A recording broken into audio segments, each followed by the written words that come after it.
Good morning, सुप्रभात, वंदे मातरम, जय हिंद। साथियों, जल्दी से आज की सेशन से जुड़ जाए। हम पर्यावरण अध्ययन शिक्षण शास्त्र का अध्ययन कर रहे हैं।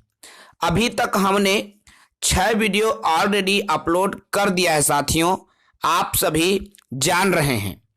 ठीक है, आज का जो हमारा वीडियो सेशन होने वाला है यूनिट 7 पर है, इकाई 7 पर होने वाला है।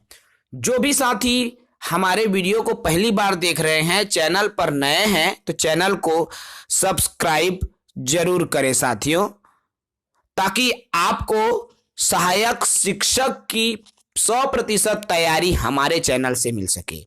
देखिए साथियों, हमारे पास बड़े बड़े यूट्यूबर जैसे संसाधन तो नहीं है, लेकिन हम वो तमाम जो ज्ञान है जो हमारे पास है, जो हम जानते हैं, आप तक साझा करते हैं। मैं कभी भी कोई चीज नहीं छुपाता साथियों।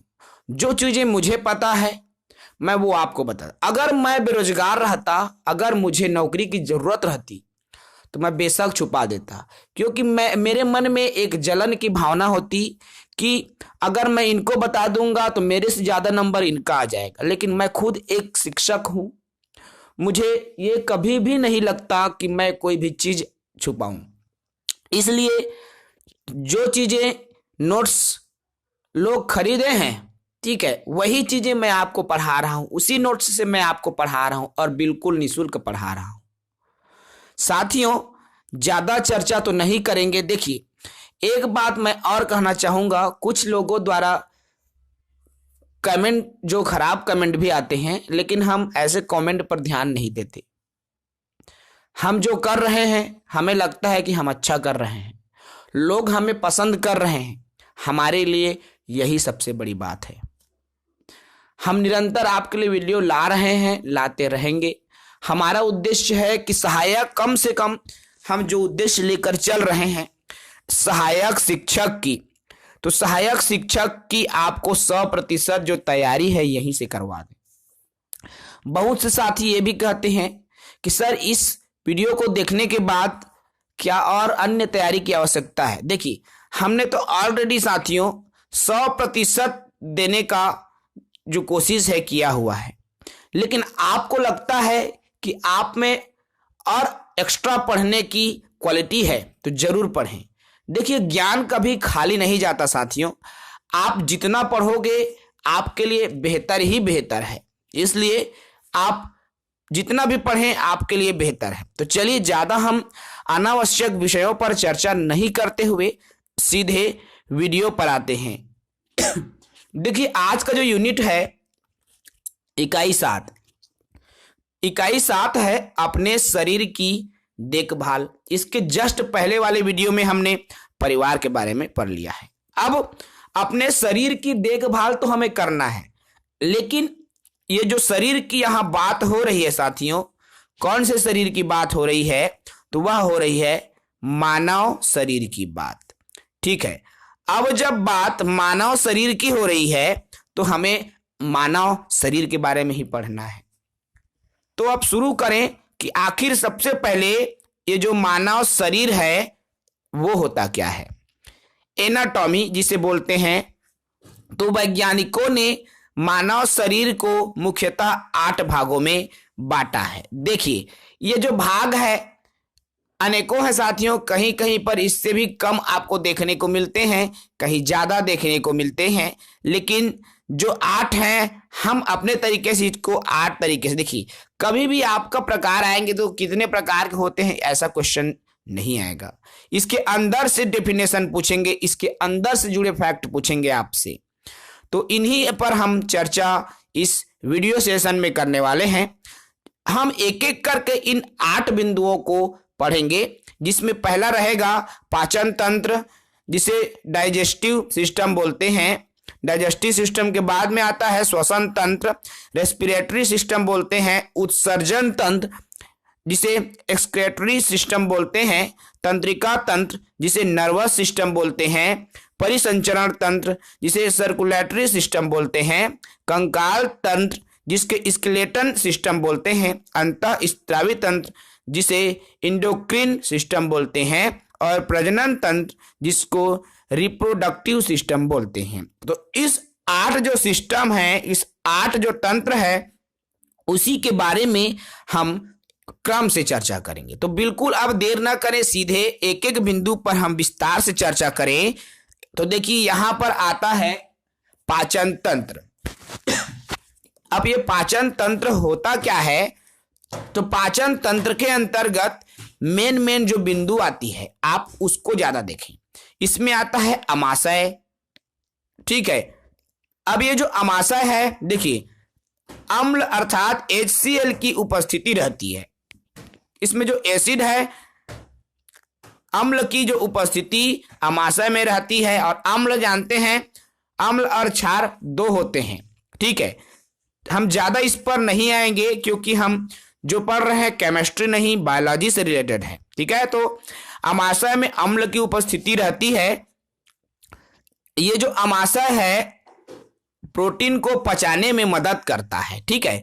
अमाशय क्या करता है? प्रोटीन को पचाने में मदद करता है।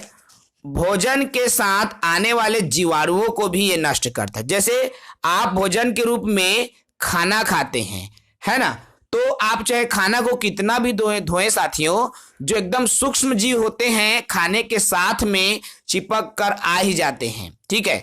तो वही जो सूक्ष्म जीव है, छोटे छोटे जीवाणु है, उसको नष्ट करने का काम कौन करता है? तो ये जो अमाशय है करता है। अमाशय अर्थात खट्टी चीज ना, यहाँ पर अम्ल की मात्रा देखिए, अम्ल उपस्थित रहती है।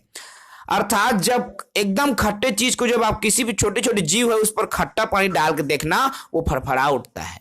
तो क्या है, छोटी छोटी जो जीव है उसको नष्ट करने के लिए क्या होता है? ये अमाशय काम आता है, ठीक है साथियों। अब इसमें एक और आती है जो कि छोटी आंत। अब ये छोटी आंत क्या करता है? भोजन का अवशोषण छोटी आंत के द्वारा होती है। किसके द्वारा? छोटी आंत के द्वारा होती है भोजन का अवशोषण, और बड़ी आंत के द्वारा होती है जल का अवशोषण। याद रखेंगे, भोजन का अवशोषण छोटी आंत के द्वारा होती है और जल का अवशोषण बड़ी आंत के द्वारा होती है। अब ये जो पित्ताशय है, देखिए ये भोजन का पाचन नहीं करता, ये पचाने में सहायक होता है। यहां से थोड़ा सा आप गौर करेंगे साथियों, ठीक है। सहायक होता है, भोजन को पचाने में सहायक होता है। अब भोजन का पाचन ये नहीं करता, हालांकि पाचन में इसका भी योगदान रहता है, तो यहां से आप याद रखेंगे। अब पाचन तंत्र में ये जो सहायक होता है कौन कौन से? तो देखिए, एक तो होता है आपका यकृत और एक होता है लीवर, जो कि पाचन तंत्र में सहायक होता है, ठीक है साथियों। ये पाचन तंत्र से जुड़े इंपॉर्टेंट दो फैक्ट है, जिसमें आपका है अमाशय, छोटी आंत, बड़ी आंत, पित्ताशय और पाचन तंत्र में सहायक अंग, जिसमें यकृत और लीवर ये 2 आते हैं। अब इसमें दूसरी बिंदु जो निकल कर आती है श्वसन तंत्र। ये श्वसन तंत्र होता क्या है? तो देखिए, श्वसन अर्थात हम जो सांस लेते हैं साथियों, वही क्या है? श्वसन। श्वसन मतलब सांस लेना, और सांस लेने का जो सिस्टम है, जो तंत्र है, वही श्वसन तंत्र है। मानव ऑक्सीजन ग्रहण करते हैं और कार्बन डाइऑक्साइड गैस छोड़ते हैं। आप सभी जानते हैं O2 है ऑक्सीजन और CO2 है कार्बन डाइऑक्साइड। ये ऑक्सीजन क्या है? मानव लेता है, और ये CO2 क्या है? पेड़ पौधे लेते हैं, ठीक है। अर्थात पेड़ पौधे ऑक्सीजन गैस छोड़ते हैं, कार्बन डाइऑक्साइड गैस को ग्रहण करते हैं, और मानव ऑक्सीजन गैस को ग्रहण करते हैं, कार्बन डाइऑक्साइड गैस को छोड़ते हैं, ठीक है। अर्थात साथियों, जो पेड़ छोड़ते हैं उसे मानव लेते हैं, जो मानव छोड़ते हैं उसे पेड़ लेते हैं। इस प्रकार का एक कहना चाहिए चक्रीय क्रम की तरह ये चलते रहता है, ठीक है साथियों। उसके बाद में जो निकल कर आता है थर्ड पॉइंट, वो है उत्सर्जन तंत्र। अब ये जो उत्सर्जन तंत्र होता क्या है? अब इसके मुख्य अंग को हम देखें तो देखिए इसके क्या क्या मुख्य अंग है उत्सर्जन तंत्र के, याद रखेंगे साथियों। वृक्क, यकृत, त्वचा, फेफड़ा और आंत, ये जो आपको 5 तंत्र उत्सर्जन तंत्र के जो अंग दिखाई दे रहे हैं, उत्सर्जन तंत्र के अंग नहीं है ऐसा भी ऑप्शन में यहां से बनता है साथियों। मोस्ट इंपॉर्टेंट है, क्वेश्चन आया हुआ है, तो बिल्कुल आप यहां से याद रखें। उत्सर्जन तंत्र के जो प्रमुख अंग है, मुख्य अंग है, वृक्क है, यकृत है, त्वचा है, फेफड़ा और आंत जिसे बोलते हैं, ठीक है। उसके बाद अगली बिंदु है, देखिए मुख्य उत्सर्जी अंग वृक्क होता है। अब इसमें सबसे जो मुख्य अंग होता है, सबसे जरूरी मुख्य जो उत्सर्जी अंग वो वृक्क है, जिसे किडनी कहते हैं साथियों। आप देखेंगे जिसकी यही जो चीजें खराब हो जाती है, किडनी खराब हो जाती है, उनकी स्थिति से आप स्वयं अवगत होते हैं। और ये किडनी को प्रभाव कौन डालता है, ज्यादा नशा करते हो तो आपका जो किडनी लीवर जो है इस पर इफेक्ट पड़ता है।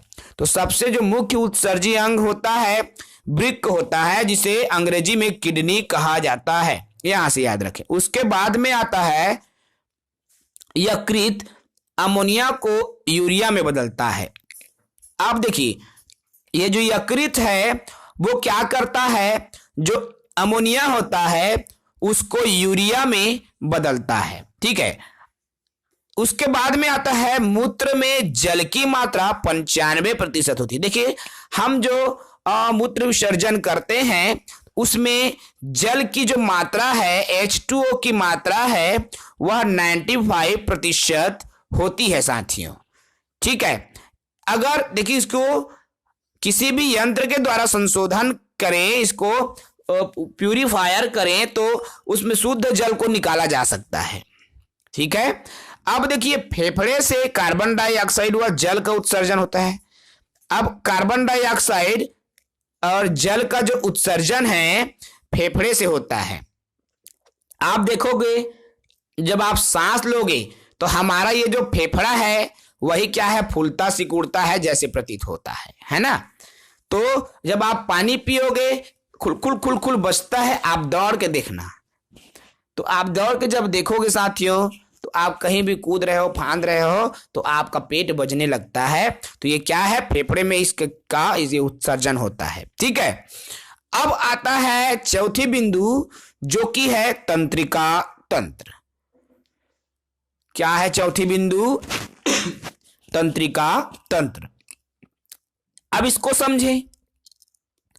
वह तंत्र जो सोचने, समझने तथा किसी चीज को याद रखने के साथ ही शरीर के विभिन्न अंगों के कार्यों में संतुलन स्थापित करने का जो कार्य करता है, तंत्रिका तंत्र कहलाता है।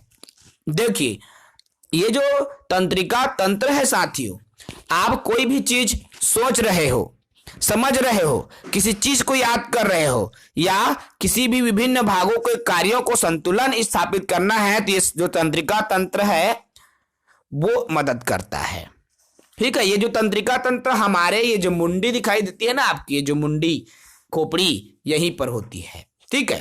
तो यहां इसी को ही बोलते हैं हम तंत्रिका तंत्र।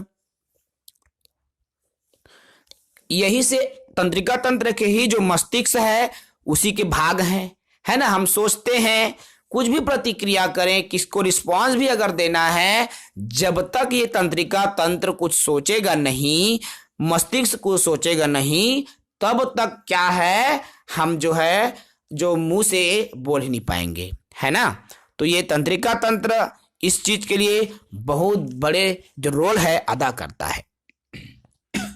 अब ये जो तंत्रिका तंत्र है साथियों, इसके 2 प्रकार हैं। क्या क्या 2 प्रकार हैं? एक तो है आपका मस्तिष्क और एक है मेरुरज्जु, ठीक है। अब मस्तिष्क और मेरुरज्जु जो 2 प्रकार हैं, इन्हीं 2 प्रकारों को, अब ये तंत्रिका तंत्र के जो 2 प्रकार हैं, मस्तिष्क और मेरुरज्जु, तो इन्हीं 2 प्रकारों को जो तंत्रिका तंत्र के जो अंतर्गत आता है, ठीक है। शरीर की सबसे बड़ी कोशिका, यही तंत्रिका कोशिका है। यहां से भी आपका मोस्ट इंपॉर्टेंट है साथियों, याद रखेंगे। ठीक है, मस्तिष्क और मेरुरज्जु को तो आप जान गए, जो कि तंत्रिका तंत्र के ये दोनों भाग हैं। अब इस पर हम ज्यादा नहीं जाएंगे क्योंकि इतना डीप कहना चाहिए आपका पर्यावरण अध्ययन में नहीं आता। ठीक है, एक बात आप इस बिंदु को याद रखें, ये जो आपको डिब्बा मैं बना दिया हूं, तंत्रिका तंत्र क्या, देखिए शरीर की सबसे बड़ी जो कोशिका है तंत्रिका कोशिका है, इसको आप याद रखें। उसके बाद में पांचवा बिंदु जो निकल कर आ रहा है परिसंचरण तंत्र है। अब ये परिसंचरण तंत्र क्या होता है, तो देखिए परिसंचरण, संचरण करना, चरण करना, विचरण करना। विचरण करना मतलब पूरा घूमते रहना, है ना। अब ये विचरण करता कौन है उसको हम देखें। देखिए यह प्रणाली शरीर को आवश्यक वस्तु की पूर्ति करके अनावश्यक वस्तु को बाहर निकालता है। देखिए परिसंचरण तंत्र करता क्या है कि जो चीजें हमारे जो बॉडी है, हमारे शरीर है, उनको जरूरत है, जिस भी वस्तु की जरूरत है उसकी पूर्ति करता है, और वो वस्तुएं जो कि हमारे शरीर के लिए यूजलेस है, जरूरी नहीं है, उसको बाहर कर देता है। कौन? तो आपका परिसंचरण तंत्र। ठीक है, अब इस परिसंचरण तंत्र के अंतर्गत अनेकों आते हैं, जिसमें एक आता है रक्त से संबंधित। अब रक्त से संबंधित जब हम बात करते हैं साथियों, तो हमारे दिमाग में दो चीजें आती है। क्या? एक तो धमनी आती है और एक सीरा आती है ना। यहां मैं जब सीरा बोल रहा हूं तो शक्कर वाला सीरा नहीं है, गुलाब जामुन बना के नहीं खाना है आपको। ठीक है, धमनी और सीरा दो अलग अलग पॉइंट है जो कि आपका रक्त से जुड़ा होता है। अब ये धमनी और सीरा क्या है, तो सबसे पहले देखें धमनी क्या होता है। तो ऑक्सीजन युक्त शुद्ध जल का परिवहन करता है। देखिए धमनी क्या करता है, जो ऑक्सीजन युक्त शुद्ध जल पूरे शरीर में प्रवाहित करने का जो कार्य है धमनी करता है। ठीक है, इसमें प्रेशर ज्यादा होती है, इसकी जो दीवारें हैं मोटी होती है। ठीक है साथियों, अर्थात ऑक्सीजन युक्त शुद्ध जल धमनी के द्वारा पूरे शरीर में परिसंचरण होता है, और सीरा क्या करता है, कार्बन डाइऑक्साइड युक्त अशुद्ध जल का परिवहन करता है। ठीक है, ये जो सीरा है कार्बन डाइऑक्साइड युक्त अशुद्ध जो रक्त है उनका परिसंचरण करता है। इनकी दीवार, इनकी दाब जो है कम होती है और दीवारें पतली होती है, त्वचा के जो नीचे है ये होती है। आया समझ में साथियों, धमनी और सीरा क्या होता है। अब उसके बाद में आता है सीरा के बाद में फेफड़ा। अब ये फेफड़ा होता क्या है, तो देखिए रक्त को ऑक्सीजन देना, वह कार्बन डाइऑक्साइड ग्रहण करने का जो कार्य है फेफड़ा करता है। जो रक्त है उसको ऑक्सीजन गैस फेफड़ा ही देता है, और कार्बन डाइऑक्साइड को ग्रहण करने का भी कार्य फेफड़ा के माध्यम से होता है। इसीलिए फेफड़ा जो है फैलता है, सिकुड़ता है। आप सांस लोगे ऊपर नीचे होता है साथियों, आप जान जाओगे, है ना। अब यहां से एक और बिंदु जो निकल कर आती है, आप उसको याद रखेंगे। वो क्या है, सामान्य वयस्क में श्वास की जो दर है 16/18 श्वास प्रति मिनट, या 16/18 या 16 से 18 श्वास प्रति मिनट होती है। आप इसको याद रखेंगे साथियों। इसी में हृदय भी आता है। अब ये हृदय क्या करता है, रक्त को पंप करता है, इनकी सामान्य धड़कन 72। देखिए रक्त को पंपिंग करता है, पंप करना मतलब छानना भी एक तरीके से हम बोल सकते हैं हृदय। ठीक है, अब हृदय क्या है, रक्त को पंप करता है, या छानना या दूसरे तक पहुंचाना भी हम इसको बोल सकते हैं, है ना। हृदय पूरे रक्त को हर जगह क्या है, पहुंचाने का जो कार्य है करता है। इनकी जो सामान्य धड़कन 72 होती है। एक स्वस्थ मनुष्य की जो हृदय है 72 बार धड़कता है। इसको आप याद रखें, मोस्ट इंपॉर्टेंट है। कई कई बार विभिन्न प्रकार की प्रतियोगी परीक्षाओं में पूछा जा चुका है। अब देखिए, रक्त के बाद क्या आती है, वृक्क। वृक्क जिसे किडनी बोलते हैं, है ना। ज्यादातर साथी, मैं आपकी भी बात कर रहा हूं, है ना। जितने भी साथी जुड़े हुए हैं जो देखेंगे हमारा वीडियो, मैं उन तमाम की बात कर रहा हूं। यदि आपसे पूछा जाए कि वृक्क क्या है तो आप कंफ्यूज हो जाओगे, लेकिन जब बात होती है किडनी की, फट से आप समझ जाते हो, हाँ ये किडनी है करके, है ना। तो वृक्क को ही किडनी बोलते हैं। आप हिंदी नाम याद रखो, क्योंकि कभी कभी आप पेपर में सबसे ज्यादा भ्रमित होगे तो इसी हिंदी और इंग्लिश नाम की वजह से। यह रक्त का शुद्धिकरण करता है। कौन? ये जो किडनी है, ठीक है।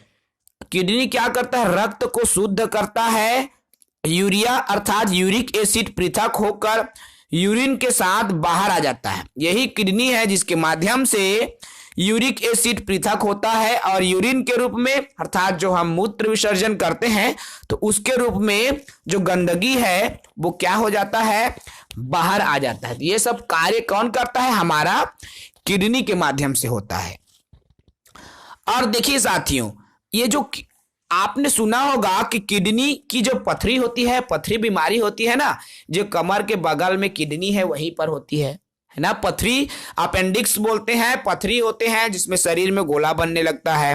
तो क्या है, यही देखिए इस वजह क्या है, कैल्शियम ऑक्जेलेट की वजह से ही ये जो किडनी में पथरी की जो बीमारी है होती है, ठीक है। उसके बाद एक और इसी में आता है, देखिए सामान्य रक्तदाब। जब सामान्य रक्तदाब की बात होती है तो 120/80 mm प्रति HG होता है। HG हीमोग्लोबिन, ठीक है। तो 120 से 80 mm प्रति HG जो सामान्य व्यक्ति का रक्तदाब होता है, इसको भी आप याद रखें। यहां से भी आपका क्वेश्चन बनता है साथियों। उसके बाद में आता है रक्त के भाग। अब देखिए रक्त के कितने भाग हैं, तो अब रक्त की भाग की बात करें तो एक तो होता है आरबीसी। देखिए ये जो रक्त के भाग है साथियों, ठीक है, तो इसमें आरबीसी होता है, डब्ल्यूबीसी। आरबीसी जिसे हम रेड ब्लड सेल्स, देखिए इसमें लाल रक्त कणिकाएं होती हैं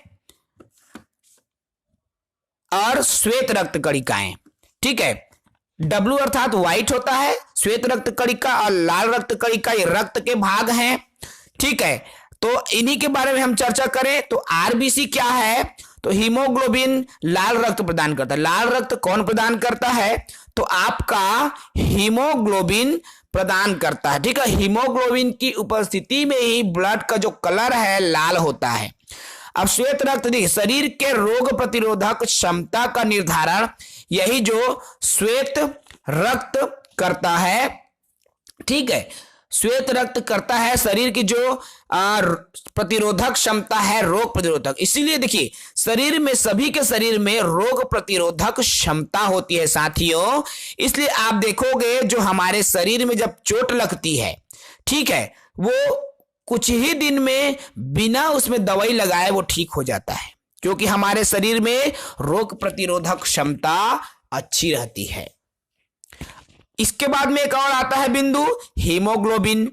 अब जो बार बार ये शब्द आ रहा है हीमोग्लोबिन, तो ये क्या है, ये फेफड़ों से ऑक्सीजन लेकर शरीर के विभिन्न भागों तक पहुंचाने का कार्य करता है। कौन करता है, हीमोग्लोबिन। तो फेफड़ों से ऑक्सीजन लेकर, ये जो हीमोग्लोबिन है फेफड़ों से ऑक्सीजन लेता है और शरीर के जम्मो जगह में, है ना, शरीर के जम्मो जगह में क्या करते हैं, पहुंचाए के काम करते, ठीक है साथियों। अब उसके बाद में देखिए थ्रम्बोसाइट, एक और वर्ड जो आता है थ्रम्बोसाइट क्या है, रक्त का जो थक्का जमाने में सहायक। आप देखोगे आपको जब चोट लगेगी है ना। तो क्या है, 1-2 मिनट में ब्लड क्या है रुक जाता है, वहां पे ब्लड का एक मोटा सा बन जाता है, थक्का जैसे बन जाता है। ठीक है, तो किसके वजह से होता है, तो थ्रोम्बोसाइट की वजह से होता है। अगर मैं सामान्य भाषा में कहूं साथियों, तो ये जो हमारा शरीर है ना, हमारी जो ये बॉडी है, एक तरह से मशीनें चे जेमा जम्मो चाहे खून ला पहुंचाना है ओकर बर अलग मशीन लगे है, हमन ला हवा देना है ओकर बर अलग से मशीन लगे है, हमन ला उत्सर्जन करना है, गंदगी ला बाहर निकालना है ओकर बर अलग मशीन लगे है। जैसे आप देखे हो ना, कुछ भी एक बड़ा मशीन है, सबका काम अलग अलग होते रहता है। कोई पैकिंग कर रहा है, कोई ढक्कन लगा रहा है, कोई मशीन का पार्ट। तो इस तरीके से क्या है, हमारे जो शरीर बने हैं, जो हमारे बॉडी है बने हैं, वैसे ही है, एक मशीन ही है। मानव शरीर एक मशीन ही है, ह्यूमन बॉडी एक मशीन ही है, जो कि पूरा हर कार्य, हर मतलब जो पार्ट है उनका कार्य बटा हुआ है ना। इसमें एक और चीजें हैं जो आपको याद रखना है, वो क्या है, ब्लड ग्रुप। ब्लड ग्रुप अभी क्या क्या होते हैं, ए बी, ए बी और ओ, ये 4 प्रकार के जो ब्लड हैं, ए बी और ओ। अब देखिए यहां पर सर्वदाता रक्त समूह किसको बोलते हैं, ओ को। ठीक है, सर्वदाता रक्त समूह ओ को बोलते हैं। ओ को क्यों बोलते हैं, क्योंकि यह सभी को दे सकता है लेकिन किसी से ले नहीं सकता। ये जो ओ है वो सभी को दे सकता है लेकिन किसी से ले नहीं सकता, इसीलिए इसको सर्वदाता बोलते हैं। अब सर्वग्राही किसे बोलते हैं, ए बी। ये जो ए बी है वह सभी से ग्रहण कर सकता है, चाहे ओ हो, ए हो, बी हो, ओ हो, सभी से ये ग्रहण कर सकता है।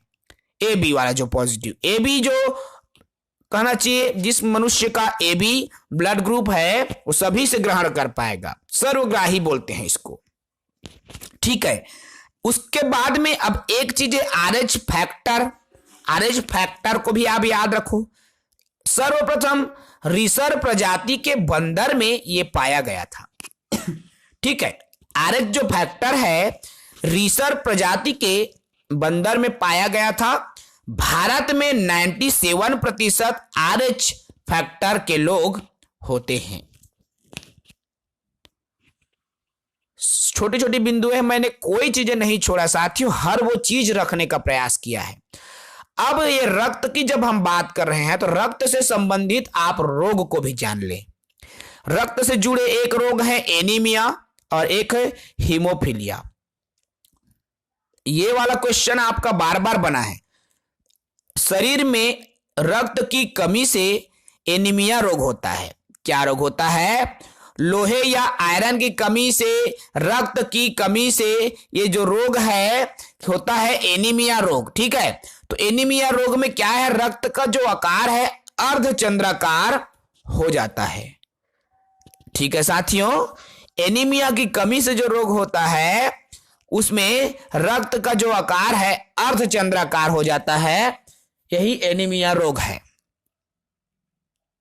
हीमोफीलिया क्या है, तो यह एक आनुवांशिक बीमारी है। देखिए, आनुवांशिक अर्थात यदि दादा को है उससे उनके बेटे को आएगा, उससे उनके बेटे को आएगा, अर्थात माता पिता से जो बीमारी है वो बेटे में आएगा, फिर उसके बेटे में आएगा। ये आनुवांशिकी की तरह ये बीमारी चलते रहता है। इसमें रक्त का थक्का नहीं जम पाता, इसे शाही रोग भी कहा जाता है। ठीक है, अब अगली बिंदु है कंकाल तंत्र। छठवां बिंदु कंकाल तंत्र है साथियों। अब ये कंकाल तंत्र में बहुत ही महत्वपूर्ण बिंदुओं को ही हमने रखा है जो कि आपका एग्जाम में आ जाए। ठीक है, उन्हीं प्रश्न। अब चलें, वयस्क मनुष्य के शरीर में हड्डियों की जो संख्या है, या वयस्क शरीर में कितने होती है, 206 हड्डी होती है। आप जानते हैं जन्म के समय शिशु में कुल हड्डियां 300 होती है। इसको आप याद रखें, जब एक बालक जन्म होता है, जन्म लेता है, तो उनके शरीर में जो शिशु रूप में रहता है तो 300 हड्डियां होती है। अगला बिंदु है मानव शरीर की सबसे छोटी हड्डी स्टेपिस बोलते हैं, जो कि कान में रहता है। मानव शरीर की सबसे छोटी हड्डी स्टेपिस होते हैं, जो कि कान में रहता है। मानव शरीर की सबसे बड़ी हड्डी फीमर होता है, जिसे जांघ में रहता है। देखिए माड़ी जो बोलते हैं ना, माड़ी से कमर के बीच जो एक लंबी हड्डी आपको दिखाई देती है, ठीक है, यही क्या है, फीमर है। उसके बाद में आता है साथियों, देखो मेरुदंड क्या है। मेरुदंड में हड्डियों की जो संख्या है 33 होती है। मेरुदंड में 33 हड्डियों की संख्या है। हड्डियों के मध्य में अस्थि मज्जा पाया जाता है, ये भी याद रहे, जो कि क्या करता है, शरीर में रक्त का निर्माण करता है। कंकाल तंत्र की हम बात कर रहे हैं, तो ये क्या है, शरीर में रक्त का निर्माण होता है। हड्डियों के मध्य अस्थि मज्जा पाया जाता है, ये शरीर में रक्त निर्माण करता है, ठीक है, कंकाल तंत्र के ही अंदर हम पढ़ रहे हैं।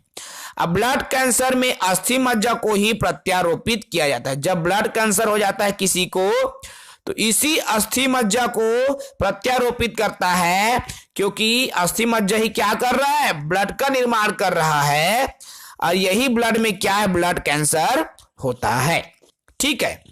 तो ये तो रहा 6 बिंदु। अब 7वें बिंदु पर आए, अंतःस्रावी तंत्र। ये भी बहुत ही इंपॉर्टेंट तंत्र है, पढ़ें इसको। ये छोटे अंगों की एक एकीकृत प्रणाली है।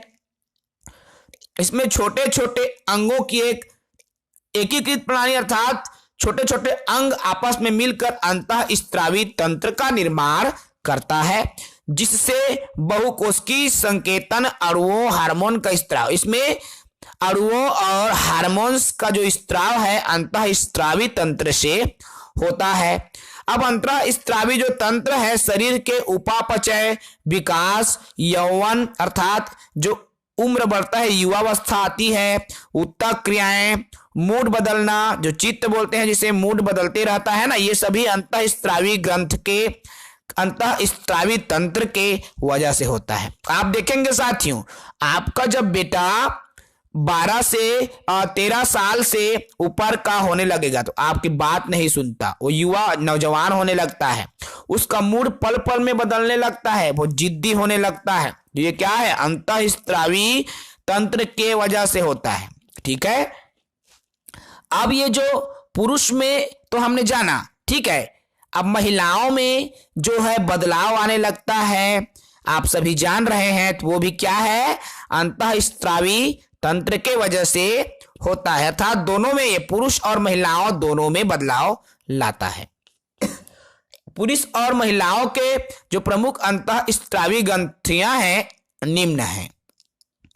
देखो अब इसमें जो ग्रंथियां हैं, गाउदुम ग्रंथि, पीयूष ग्रंथि, अवटु ग्रंथि, बाल्य ग्रंथि, अधिवृक्क, अग्नाशय, अंडाशय और वृषण, ठीक है, ये ग्रंथियां होती है जो कि पुरुष और महिलाओं की अंतःस्रावी ग्रंथियां हैं। अब देखिए बार बार ये जो ग्रंथ, ग्रंथि, ग्रंथि, ग्रंथि वाला शब्द आ रहा है, आखिर ये ग्लैंड होता क्या है, आखिर ये ग्रंथि होता क्या है। तो देखिए ग्रंथि क्या है, बहुत सारे हमारे शरीर में है, जो हमारे शरीर के कहना चाहिए शरीर को प्रभावित करता है, वो ग्रंथि है। अब इसके देखो 3 प्रकार है, एक तो अंतःस्रावी, 4 है, सॉरी साथियों, यहां पर आप 4 ले लेंगे।